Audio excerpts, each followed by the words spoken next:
So, naniniwala ba kayo na pwedeng magkaroon ng genuine or authentic na friendship between two people with opposite gender?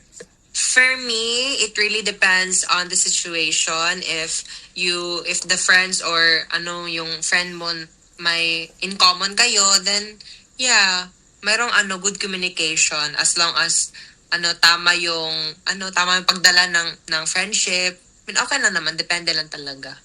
Okay. How Same about- as hers din. So, what if isa sa mga friends ninyo na opposite gender nag-confess na may gusto sila sa inyo? Anong gagawin ninyo?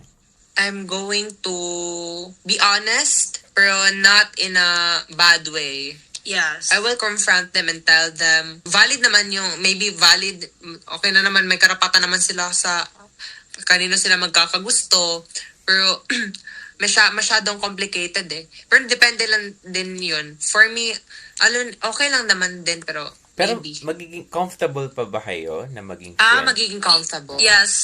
Yeah. Comfortable lang. For me, no, kasi, di ba, yung example, yung friendship nyo, masyadong yung intimate nyo, gano'n na, yung super close na kayo, Yes. tapos umaamin yung like, girl, may pag-ano ka pa sa akin, may pinagnasaan mo ko ba or something, like, matagal na, nakaka-trigger.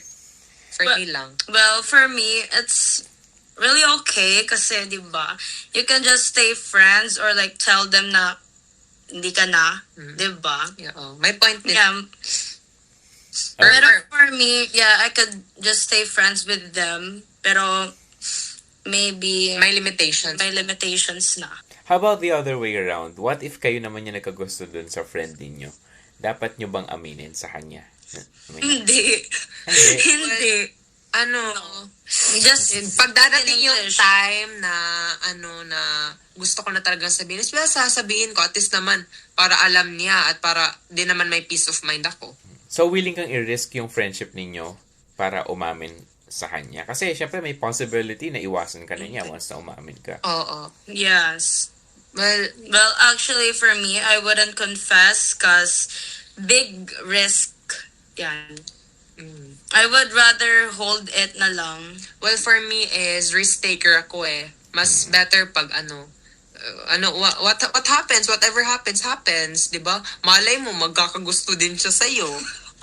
Diba? May tinatago. You'll Oo. never know, di ba? Oo.